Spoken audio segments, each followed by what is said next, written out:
अस्सलाम वालेकुम नाज़रीन, असल बात के साथ मैं हूं अरसलान खोखर। कौमी सलामती की पार्लिमानी कमेटी का बड़ा ही अहम इजलास, वज़ीर आज़म, आर्मी चीफ समेत तमाम सियासी अस्करी क़यादत उसमें शरीक हुई। दहशत गर्दी को जड़ से उखाड़ फेंकने का अज़्म भी हुआ, इसके लिए प्लानिंग भी हो गई और एक बड़े ऑपरेशन की ख़बरें भी हैं।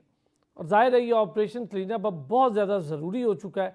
ख़ास तौर पे आप देखें कि जो छोटे मोटे दहशत गर्दी के वाक़यात थे, बढ़ते बढ़ते जाफ़र एक्सप्रेस तक मामला आ गया और अब इसकी रोक अगर आज ना हुई तो कब होगी।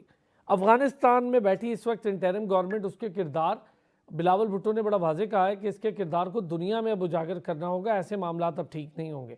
हम कितनी बार शिकायत कर चुके, कितनी बार बात कर चुके, वज़ीर दिफा कह चुके कि अब हम ये हक़ रखते हैं कि जहाँ पर दहशतगर्द हमारी सरजमीन पर कोई कार्रवाई करेंगे और चाहे वो किसी भी सरहद पर हो, हम उन्हें नहीं छोड़ेंगे। यानी अब अफ़गानिस्तान के अंदर भी एक ऑपरेशन हो सकता है और अब अफ़गान गवर्नमेंट को सोचना होगा कि जिस तरह से अफ़गानिस्तान दहशत गर्दी की आमाजगा बनता चला जा रहा है, इस खित्ते के लिए तो मुश्किल है ही है, लेकिन क्या वो अपनी पींगे भारत के साथ बढ़ाकर इस खित्ते में सुकून और अमन के साथ रह सकता है? अगर खित्ते में अमन नहीं होगा तो यकीनी तौर पर कोई भी मुल्क बेहतर तरीके से आगे नहीं बढ़ पाएगा। और फिर जहाँ पर हम बात करें ट्रेड को लेकर, इकोनॉमी टाइज को लेकर, one belt one road initiative को लेकर, ये सब चीज़ें एक दूसरे के साथ जुड़ी हैं, इसीलिए एक कनेक्टेड रोड की बात की जा रही है।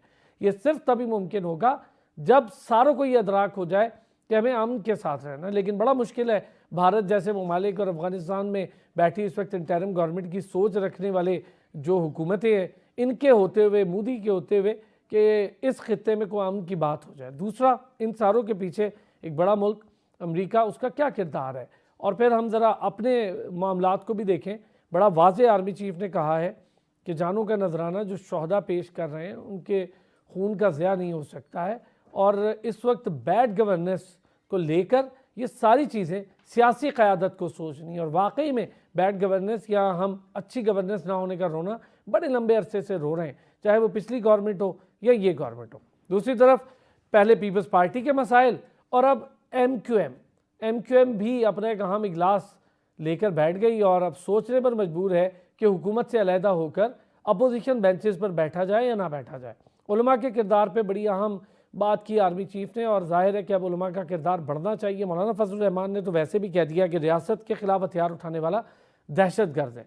अब्दुल्ला गुल साहब, सरबराह तहरीक जवानाने पाकिस्तान, हमारे साथ मौजूद हैं। साथ ही साथ उज़मा कारदार साहिबा, रहनुमा पाकिस्तान मुस्लिम लीग नून, हमारे साथ मौजूद हैं। और नदीम कुरैशी साहब, रहनुमा PTI, हमारे साथ मौजूद है। बहुत शुक्रिया तीनों हजरात का। उज़मा साहिबा, बड़ी अहम हमने देखा एक कौमी सलामती की पार्लियामानी कमेटी का इजलास हुआ, ये बैठक बड़ी अहम थी। मियाँ नवाज शरीफ भी हमें नहीं दिखाई दिए, मिसिंग दिखाई दिए, अपोजिशन भी मिसिंग दिखाई दी।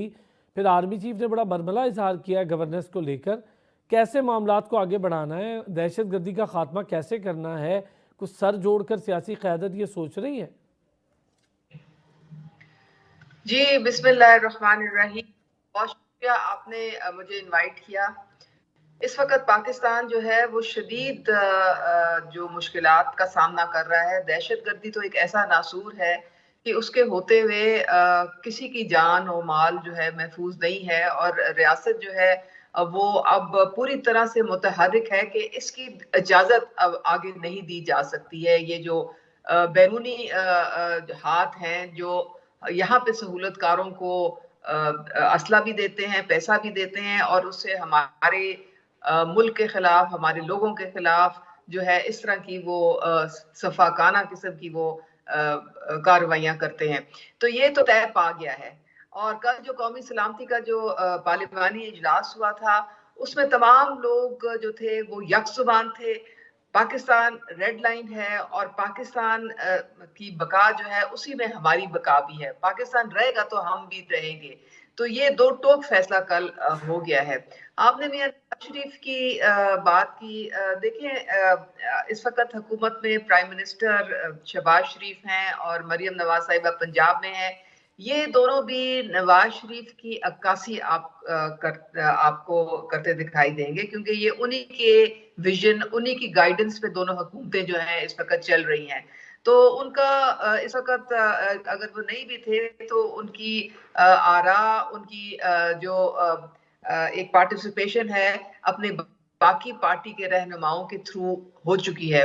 असल मामला तो अब आपने देख लिया है, कुछ ऐसी पार्टीज हैं जिन्होंने बिल्कुल तकरीबन बॉयकॉट किया, और ये मौका नहीं था जब आप किसी फर्द या किसी एक शख्स के पीछे लग के आप कौमी सलामती को आप जो है वो पसे पुष्ट डाल ठीक है। दें और उसको लगा दें। तो ये अफसोसनाक बात है। वरना हमारी पूरी कमिटमेंट है, हमारी मुस्लिम लीग नून जो है वो अपने रियासती इदारों के साथ खड़ी है। हम बिल्कुल एक कौम बन के अपने इदारों को मजबूत करेंगे और किसी को इजाजत नहीं अच्छा, देंगे मैं कि वो उस्मान इस तरह। साहब गवर्नेंस की आपसे लाजमी बात करूंगा, चूंकि आर्मी चीफ ने ये बात कही है, हम बहुत लंबे अरसे से तमाम हजरात इस पर बात भी कर रहे हैं। अब्दुल्ला गुल साहब, कौमी सलामती बड़ा अहम इजलास हुआ पार्लिमानी कमेटी का, और कुछ आपने देखा अपोजिशन भी गायब पूरी की पूरी रही। मियाँ नवाज शरीफ का वहाँ ना होना, उस्मा साहबा कह रही हैं कि बाकी की रिप्रेजेंटेशन थी और कोई ऐसा मामला नहीं। आप भी यही समझते हैं? बड़ा अहम इजलास था, मैं तो समझता हूँ सबको होना चाहिए था। बिस्मिल्लाहिर्रहमानिर्रहीम, बहुत शुक्रिया आपका।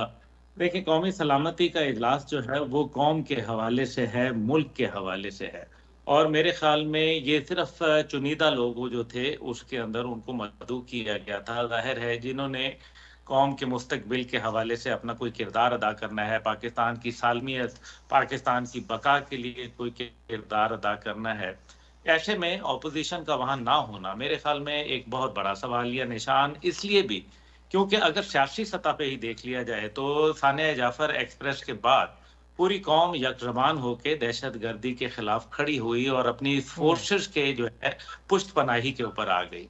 और ऐसे वक्त के अंदर विल ऑफ द नेशन के अगेंस्ट जाना और ऑपोजिशन का वहां ना होना मेरे ख्याल में ये बहुत सारे उनके हुब्बुल वतनी के हवाले से भी सवालात को जन्म देता है। खास तौर पे जब सलमान अकरम राजा साहब प्रेस कॉन्फ्रेंस करते हैं और वो कहते हैं कि हम महारंग बलोच के भाई हैं, हम उसके साथ खड़े हैं, हम उसके जो है वो आंसू पोंछेंगे और हम उसके, तो ये वो बातें हैं कि अगर वो साथ ये भी अल्फाज कह देते कि हम अपने फौजियों के भी साथ खड़े हैं, हम अपनी फौज को जो दहशत गर्दी के खिलाफ नबरदाजमा है, जो कि इस मुल्क के लिए नासूर बन गई है, जो इस मुल्क के लिए परेशानी का बायस है, तो ये अच्छी बात होती।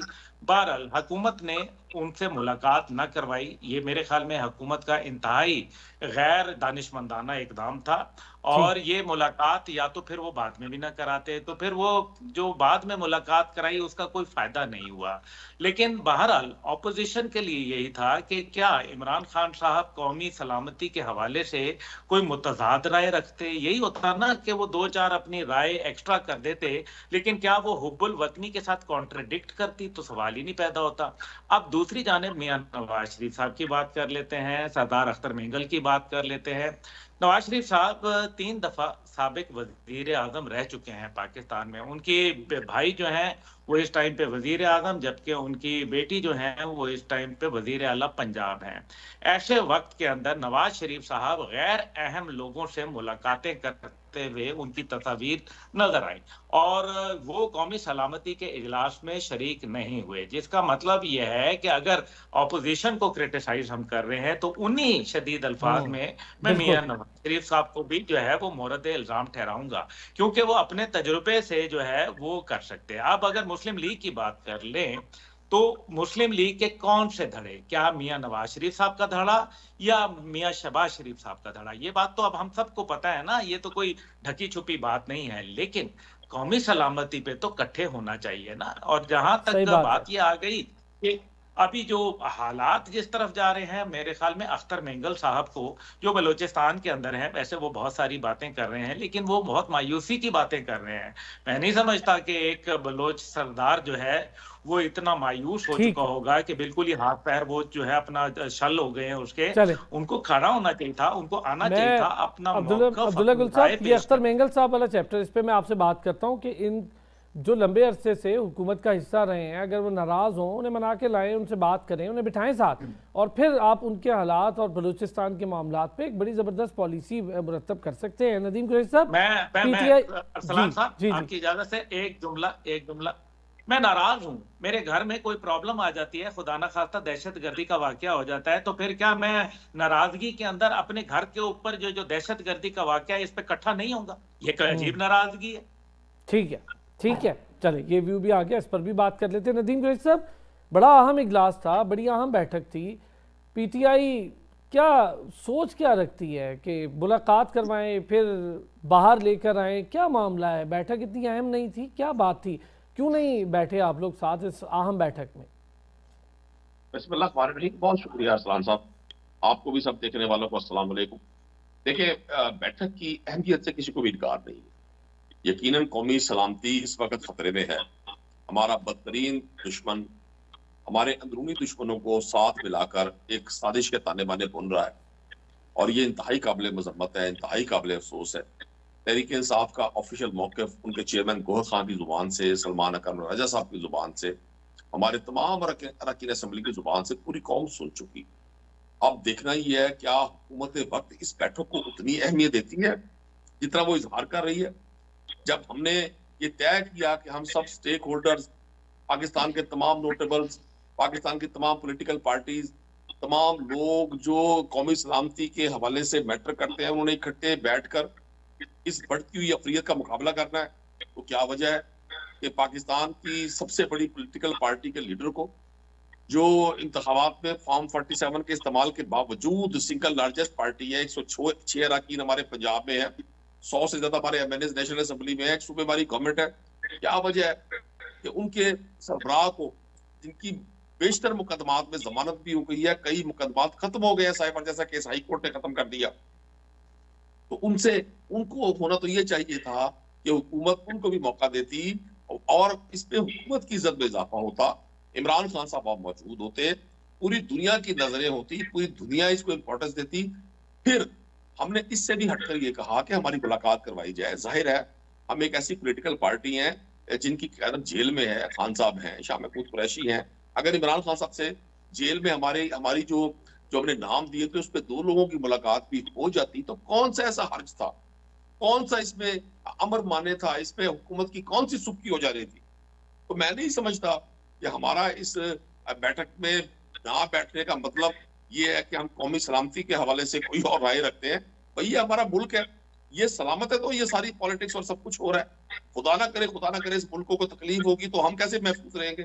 तो ये तो तासुर हुकूमती, और मुझे ऐसे आम पाकिस्तानी बड़ी उस वक्त हैरत भी हुई, और मैं बड़ी तवज्जो से सारा ये देखता रहा। इसका जो एलामिया भी जारी हुआ, तमाम हुकूमती तर्जुमान बजाय इसके कि वो ये बताते हैं कि उन्होंने इस बैठक में बैठकर क्या तय किया और किन ग्राउंड्स पर वो इन दहशतगर्दों का किला तबाह करेंगे, आया इनसे मुज़ाकरात होंगे, आया इनके खिलाफ ऑपरेशन होगा, सियासत की क्या पॉलिसी सामने आई, उस पर कम गुफ्तगू हुई, ज्यादा गुफ्तगू किस चीज पर हुई?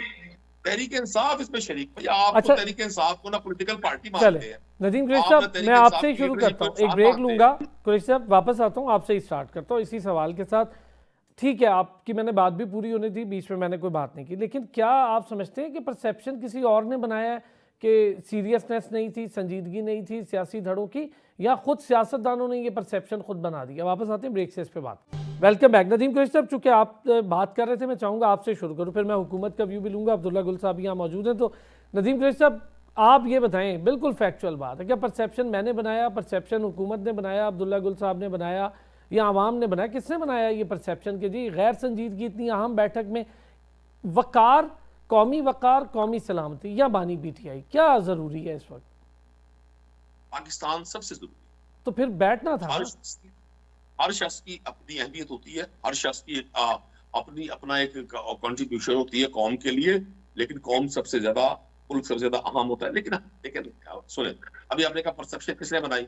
परसेप्शन गवर्नमेंट के तर्जुमान में बने बनाई। सर आम आदमी भी यही बात कर रहा है नदीम कुरैशी साहब। कौन सी ऐसा कौन सा ये जादुई छड़ी है तहरीक इंसाफ के पास कि जब कोई इस मुल्क में कोई हादसा या कोई इस तरह का वाकया होता है तो बजाय असल मुजरिमों की बेच करने के, असल मुजरिमों को कैमरे किनार पहुंचाने के, ये सारे अपनी तोपों का रुख तहरीक इंसाफ की तरफ मोड़ देते हैं। आप जब जैसे ये जाफर एक्सप्रेस का सानिया हुआ है, अल्लाह ताला उसके शोता को गनी की रहमत करे, अल्लाह इन जालिम दहशतगर्दों को इनके बदतकी अंजाम तक पहुंचाए। क्या वजह थी कि इस हादसे के फौरन बाद तमाम तर्जुमान, सीनियर वजीर, मतलब मिनिस्टर डिफेंस जो है, वो नेशनल असेंबली के फ्लोर पे, टेलीविजन चैनल पे और दिक्कत इनके अकाबरी, सब लोग तहरीक इंसाफ ने ये किया, तहरीक इंसाफ। तो भाई आप लोग असल बुराई की जड़ को पकड़ते नहीं आपने है। वो नहीं सुना, फिर आप आपने कुरैशी साहब वो नहीं सुना, ठीक है ये बातें भी हुई, लेकिन इसके साथ ये बात भी हुई है वहां पर कि जहां जहां पर फुट स्टेप्स होंगे दहशतगर्दी के, उसका पीछा किया जाएगा, उन्हें छोड़ेंगे नहीं, और इसके इशारे अफगानिस्तान तक जा रहे हैं। तो ये तो बड़ा अहम मैसेज है। देखिए, मैं सुन लेना जी, अगर अगर हम कब चाहेंगे कि हम मुल्क में अमन ना हो? क्या ये जो कॉमन मैन जो शहीद हो रहे हैं, आम आदमी जो शहीद हो रहा है, ये जो आम पंजाबी जाता है शनाख्ती कार्ड देखकर उसको उसको शहीद कर दिया जाता है, ये कोई कम तकलीफ है? हमारे जो जवान, हमारे सिक्योरिटी फोर्सेस के जवान, वो रोज जो शहीद हो रहे हैं, ये कम तकलीफ है? हम कब चाहेंगे? कोई शख्स भी नहीं चाहेगा। मैं अभी भी गुजारिश करूंगा हुकूमत वक्त से, हुकूमतें अनाए नहीं रखती इदारों की और हुकूमतों की जिम्मेदारियां होती हैं। ये कायद-ए-आज़म मोहम्मद अली जिन्ना ने 1948 में कहा था, इदारे और हुकूमतें अनाई नहीं रखती, मैं तो कहता हूं इनकी अना नहीं होती, इनका वकार, इनकी जिम्मेदारी होती है वकार और अना आम अफराद की, आम आदमियों की होती है, कॉमन मैन की होती है, लीडर्स की होती है। जी अब्दुल्ला गुल साहब कुछ कहना चाह रहे हैं, फिर मैं उस्मा कारदार साहिबा से। जी अब्दुल्ला भाई। मैं सिर्फ ये पूछना चाह रहा हूँ, अभी हमारे भाई बहुत अच्छी बात कर रहे हैं, लेकिन मैं ये पूछना चाह रहा हूँ कि कौमी सलामती के इजलास में बैठना जो है, वो पहली बात यह है कि जो लोग वहाँ अरकान असेंबली हैं, उन्होंने ओथ किसका लिया है? पार्टी का तो अपनी जगह ओथ है, लेकिन जब असेंबली में ओथ लिया है तो क्या पाकिस्तान की वफादारी का लिया है? नंबर 1। और क्या अपनी हुब्बुल वतनी साबित करने के लिए लीडरशिप का इंतजार करना चाहिए है, या पाकिस्तान के सालमियत के मामले में लब्बैक कहना चाहिए बढ़कर? दूसरी बात, इसके अंदर के जहां आपने इन्होंने बात की कि जी बिल्कुल आम आदमी जो है उससे अफेक्ट हो रहा है दहशतगर्दों से, तो ये बता दें कि क्या ये जो कल सलमान अकरम राजा साहब ने महारंग बलोच के हवाले से जो बातचीत कही है, उनके आंसू उनको याद हैं? क्या उन शोहदा के हवाले से भी उन्होंने कोई बात की है कल? क्या उन्होंने फौज के वो जो शोहदा हैं या उस बेहतरीन ऑपरेशन को उन्होंने सराहा है? और अगर नहीं सराहा तो इसका जवाब दे दीजिए, क्या आप उस सलमान अकरम राजा की बात को कंडेम करते हैं कि उनको ऐसी बात नहीं करनी चाहिए, जबकि अच्छी तरीके से पता है कि मारंग बलोच जो हैं वो इस टाइम पे बीएलए का पॉलिटिकल चेहरा है, और ये बात किसी से ढकी छुपी नहीं है। वो तमाम जो मिसिंग पर्सन जिनको का मिसिंग बता दिया गया, वो दहशतगर्दी के अंदर मुलविस पाए गए, बारहा ये सबूत हो, इसके सबूत और शवाहिद मौजूद हैं। तो मकसद ये है कि सलमान अकरम राजा साहब जो हैं वो बीएलए की तर्जुमान के तो आंसू उनको याद हैं, लेकिन क्या उन शोहदा की बीवियों के, उनकी बेवाओं के, उनके बच्चों के, उनकी बेटियों के आंसू उनको याद आए? क्या उन्होंने उसके हवाले से इजहार ख्याल किया? और अगर नहीं किया तो मेरे भाई नदीम उसको कंडेम करेंगे या नहीं करेंगे? ठीक हो गया, मैं इस पे बात करता हूं। नदीम साहब आपको भी बिल्कुल इस पे आपने इसका भी जवाब देना, और उस्मा साहिबा कुछ कहना चाहेंगे इस पे? क्यों नहीं मुलाकात करवा रहे? मुलाकात करवा देते। मेरे ख्याल से तो मैंने बात करी थी, वो अब्दुल्ला गुल ने ऑलरेडी काफी सारी बात तो कर ही ली है। सारी बात तरजीहात की होती है।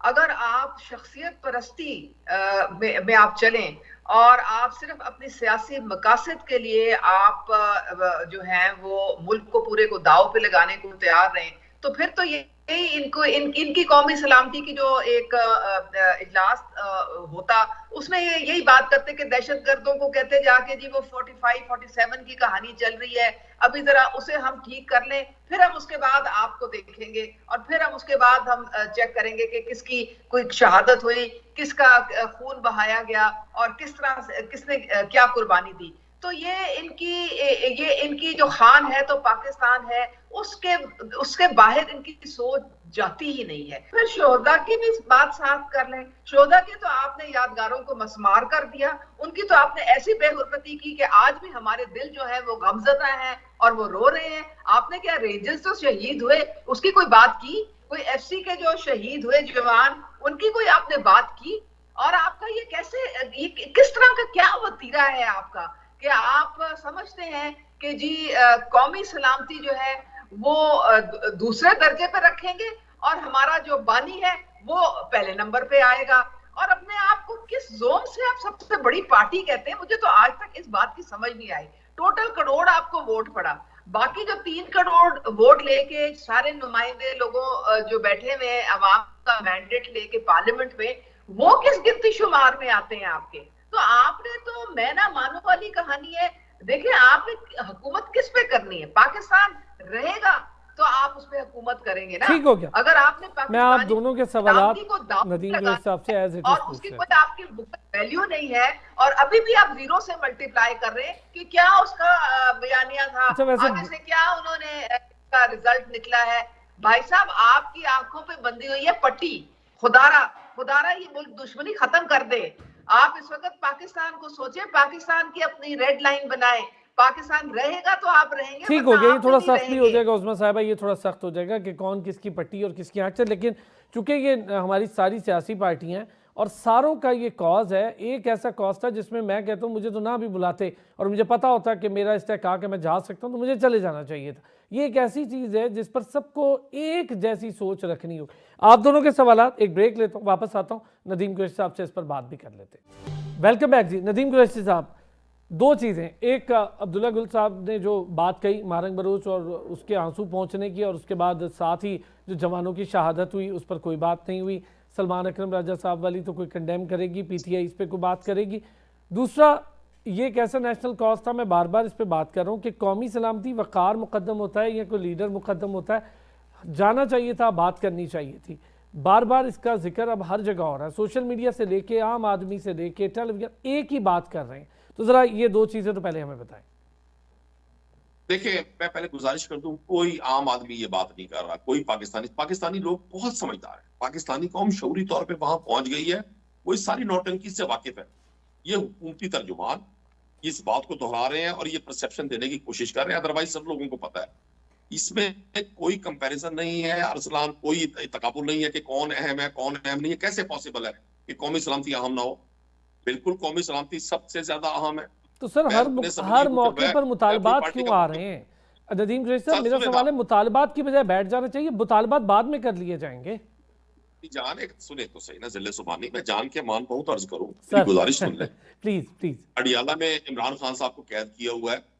इमरान खान साहब से जब एहतजाज तब तो सुबह 7 बजे मुलाकात करवाई जा सकती है। हम एक पॉलिटिकल पार्टी है, करोड़ों लोगों की। अभी मेरी बहन ने कहा कि मैं कैसे मानूं कि जी ये इन्होंने करोड़ों वोट लिए हैं। भाई हमें तो पता है, आप हल्फन कह दें कि आपके पेशतर अरकान फॉर्म 47 पर नहीं आए। आप लोगों को तो लोगों ने वोट ही नहीं दिया। 3,000 वोट लिए हैं, 3,000 वोट को एक इधर लगाया, 0 उधर लगाया, 1,30,000 वोट कर दिया है। पाकिस्तान की तारीख में इतना भूंडा इलेक्शन बिल्कुल मुस्तरद किया है आज की सरकार को। ये पाकिस्तान की नुमाइंदा हुकूमत नहीं है। मैं रमजान शरीफ में कह रहा हूँ, पूरी जिम्मेदारी से कह रहा हूँ, ये तारीख का पहला इलेक्शन था कि जिसमें सूबे का भी चीफ एग्जीक्यूटिव और मरकज का भी चीफ एग्जीक्यूटिव जाली फॉर्म 47 से मुंतखब हुआ है। अच्छा, वापस नहीं सर, वो मारंग वाली बात पे नदीम कुरैशी साहब, मारंग वाली होते हैं। अब सुन ले, अब मैं अब्दुल्ला गुल साहब की बात का जवाब देता हूँ। मैं आपको वाज़ेह कह दूं, पाकिस्तान तहरीक इंसाफ समेत गवर्नमेंट साइड्स पर भी जो मौजूदा हुकूमत है, जैसी भी बनी है, हमें है तो ना हुकूमत, इसमें भी बहुत सारे लोग हैं, हमारी एस्टेब्लिशमेंट में भी बहुत सारे लोग हैं जो ये इस राय को अहमियत देते हैं कि हमें गुफ्तो शनीद को नहीं छोड़ना चाहिए, हमें टेबल पर भी कोशिश करनी चाहिए चीजों को हल करने की। आम बलोच उतना ही मुझ पे पता है जितना आम पाकिस्तानी है। हमें आज ये समझना है कि ये खास एलिमेंट है जिनको दहशतगर्दी के फेज में हमारे दुश्मनों ने हम पर मुसल्लत करने की कोशिश की हुई है। अब मरियम नवाज साहबा ने, मैं अगर भूल नहीं रहा, मुझे मेरी अगर आप रहनुमाई करें, उन्होंने भी मारंग बलोच के एक एहतजाज में शिरकत की थी।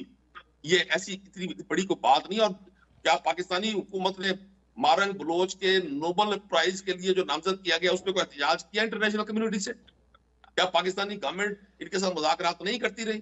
क्या हुकूमत ने, जो साबका दौर में जो हुकूमतें थी, उन्होंने कोशिश नहीं की इनके साथ मुज़ाकरात करने की?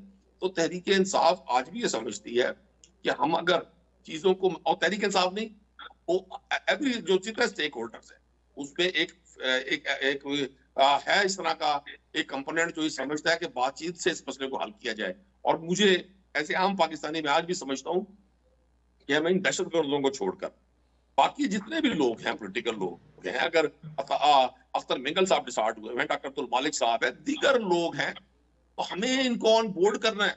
ऑन बोर्ड कौन करेगा? हुकूमत करेगी। क्या हुकूमत के पास इतनी अखलाकी जरूरत भी नहीं है कि वो अख्तर मिंगल को कौमी सलामती की इस पिटिंग में ला सके? क्या हुकूमत के पास इतनी अखलाकी जरूरत भी? हुकूमत को तो चाहिए था एक एक घर का जाके दरवाजा बजाते। अगर ये इतना मुहिब्बे वतन है जितना अपने आप को शो कर रहे हैं, ये कहां से मुहिब्बे वतन है?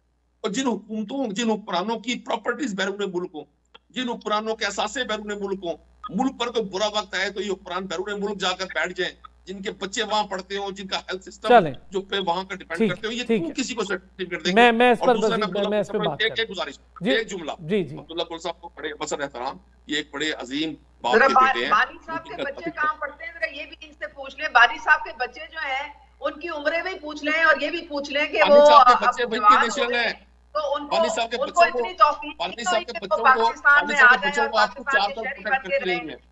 वो भी गोल्डस्मिथ के घर में क्यों बैठे हुए, जरा पानी इसका साहब भी के जवाब बच्चों ले की लें। तालीम और तौसीफ आप खुद करती रही है, 7, 8, 10 साल पहले मैंने तो देखा हमें आपको, कहा पानी जाता साहब था के कि बच्चों वो को खुद प्रोटेक्ट बच्चे करती हैं, रही हैं। अब तो वो बच्चे नहीं रहे, अब तो वो बड़े हो गए हैं। जो बच्चे तो ब्रिटिश उनको नेशनल चाहिए है कि पहली उनको ना लाए फुर्सत में आ दरमियान में। जाएं और यहाँ पे पाकिस्तानी बनने का सबूत दें।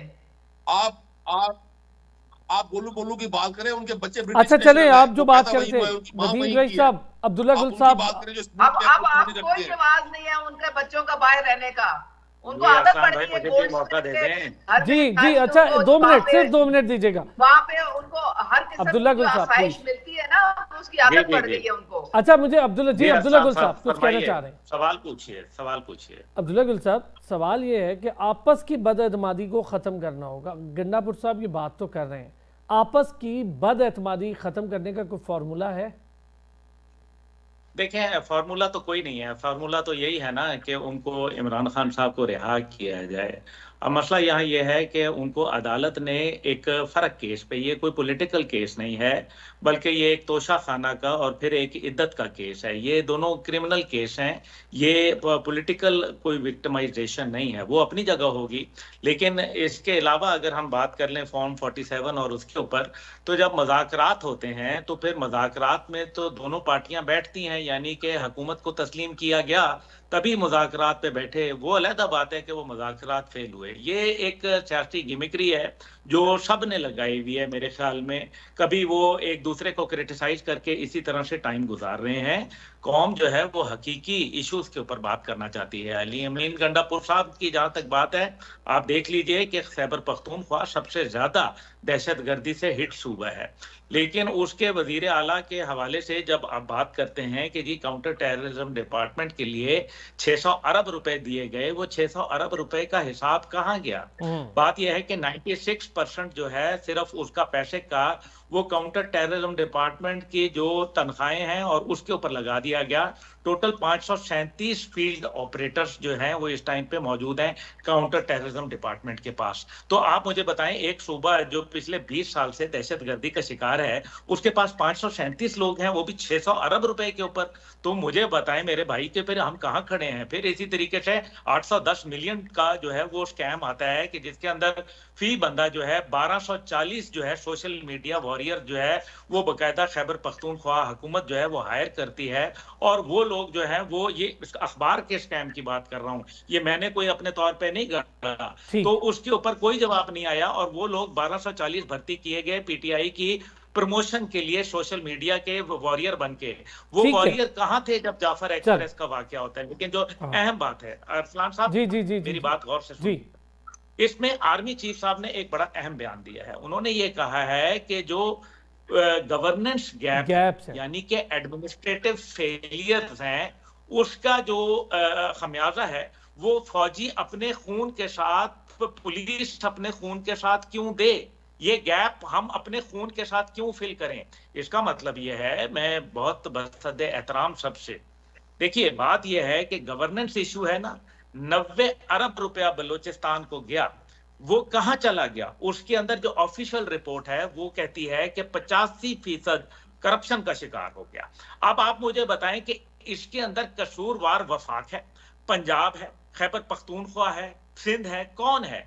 हमने तो पैसे यहां से दे दिए, आगे अगर बलूचिस्तान में नहीं वो पैसे पहुंचे तो हु इज रिस्पॉन्सिबल? चले, देखिए ये यहाँ बात ये हो रही थी, यही बात आपकी हो रही है कि अगर आपने इसी सिस्टम के साथ चलना है, इसी तरीके से चलना है, तो यकीन माने कि इस दहशतगर्दी के ये जो मौजूदा अभी नया ऑपरेशन जो है, बिल्कुल it is about to start, इस ऑपरेशन के अंदर आप जो है वो कामयाबियों के चांसेस, इन्हीं लोगों के साथ अगर इसी सिस्टम पे चलना है तो वो मुझे कामयाबियों के चांस ज्यादा अच्छे नहीं नजर आ रहे। दूसरी जानिब तुलसी गैबर्ट जो CIA की इंटेलिजेंस चीफ है अमेरिका की, वो एक वक्त में यहाँ कौमी सलामती का इजलास हो रहा है, दूसरी जानिब वो इंडिया में जाके बैठी हुई है। इंडिया वो क्यों गई? अगर अफगानिस्तान से असला जो है वो अमेरिका ने वापस लेके जाना है तो फिर उसको पाकिस्तान आना पाकिस्तान से चाहिए, बात बजाय करनी है। इसके कि वो इंडिया चली गई। अब इंडिया जाके चले मतलब ये है कि हमें अफगानिस्तान पे कल जो हमारा ये नेशनल सिक्योरिटी का इजलास हुआ,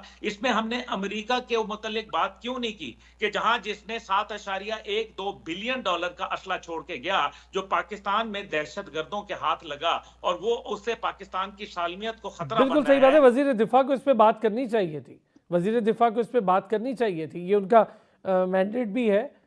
अनस्ता गलतियों की वजह से पाकिस्तान का जो है वो बेड़ा गर्क हो गया। चले इसका अब्दुल्ला गुल साहब, वक्त की बड़ी कमी थी सर, वक्त की कमी थी। मैं इस पे बड़ी डिटेल डिस्कशन, चूंकि बड़ा वास्ट टॉपिक है। नदीम कुरैशी साहब थैंक यू सो मच। उज़मा कारदार साहब बहुत बहुत शुक्रिया, आपने भी वक्त निकाला। अब्दुल्ला गुल साहब बहुत शुक्रिया, थैंक यू सो मच। नाज़रीन आपका भी शुक्रिया। कल फिर होती है आपसे मुलाकात।